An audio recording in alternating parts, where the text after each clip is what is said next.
Hello viewers, welcome to Dharni Krishnan's Easy Diet. இன்னைக்கு topic பார்த்தீங்கன்னா sugar diet.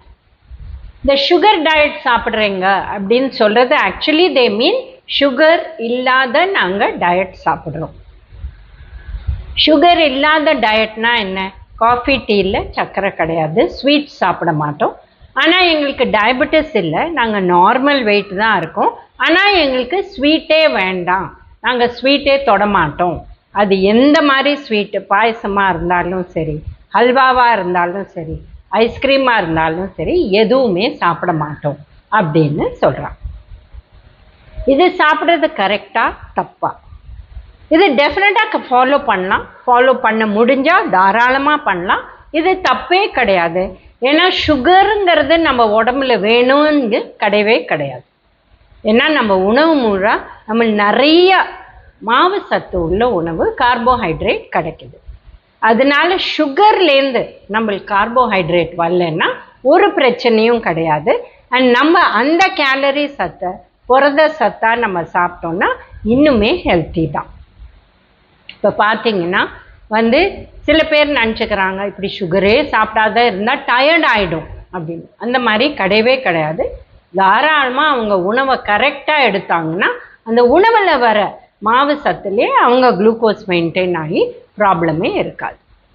இப்போ ஏன் இது ரொம்ப நல்ல விஷயம்னு எடுத்திங்கன்னா, இந்த காலகட்டத்தில் நம்ம வெளியிலேருந்து எது சாப்பிட்டாலும், இப்போ பேக்கெட்லேருந்து ஒரு உப்பு பிஸ்கெட் சாப்பிட்டா கூட அதில் சுகர் இருக்குது, நம்ம சிப்ஸ் சாப்பிட்டா கூட அதில் சுகர் இருக்குது, ஒரு மிக்சர் சாப்பிட்டா கூட அதில் சுகர் இருக்குது. ஸோ சுகரே இல்லாத ஐட்டம்லேயே சுகர் ஆட் பண்ண ஆரம்பிச்சிட்டாங்க. இது பேர் ஹிடன் சுகர். அதனால நம்ம உணவில் சுகர் ஜாஸ்தி ஆகிட்டே போகுது. அதனால பீப்புள் ஸ்ட்ரிக்டாக இருக்காங்க. இது பண்ணினா உங்களுக்கு உடம்புக்கு ஒரு பாதிப்பும் வராது. அதனால ஒரு சோர்வோ ஒரு டயர்ட்னஸோ வரவே வராது. அவங்க ஹெல்த்தியாக தான் இருப்பாங்க. பட் உணவை பொறுத்து வரணும். டெஃபினட்டாக அவங்க காய், பழம், புரத சத்து உள்ள உணவு 2 வேளை ப்ளஸ் வெஜிடபிள்ஸ் 2 வேளை ப்ளஸ் தயிர், பால், இது எல்லாமே சாப்பிடணும். இது சாப்பிட்டாங்கன்னா அவங்க ஹெல்த்தியாக தான் இருப்பாங்க, ஒரு பிரச்சனையும் கிடையாது. பட் வீட்டில் இருக்கவங்க நினச்சிப்பாங்க, ஐயோ அவங்களுக்கு சர்க்கரை போட்டு நம்ம வளர்த்துட்டோமே, இப்போ சர்க்கரையே சாப்பிடாட்டா அவங்களுக்கு எதாவது ப்ராப்ளம் வருமா அப்படின்னா ஒரு ப்ராப்ளமும் வராது. இனிஷியலாக கொஞ்சம் வெயிட் ரிடக்ஷன் வரலாம். ஏன்னா இனிஷியலாக அவங்க ஒரு நாளைக்கு 8 டீஸ்பூன் இல்லை 9 டீஸ்பூன் சர்க்கரை எடுத்துகிட்டு இருந்தாங்கன்னா அவங்க இப்போ அதை குறைச்சிட்டே வராங்க. ஸோ நீங்கள் 10 டீஸ்பூன் வரலாம், அப்புறம் அது நார்மல் ஆகிடும். இது கவலையே பட வேண்டாம், ஒரு பிரச்சனையும் வராது. சுகருங்கிற விஷயம், சுகர், ஜாகரி, கரிப்பட்டி, சுகர் ஃப்ரீ எல்லாமே உணவுலேருந்து எடுத்துட்டோன்னா இது ரொம்ப ரொம்ப நல்லது.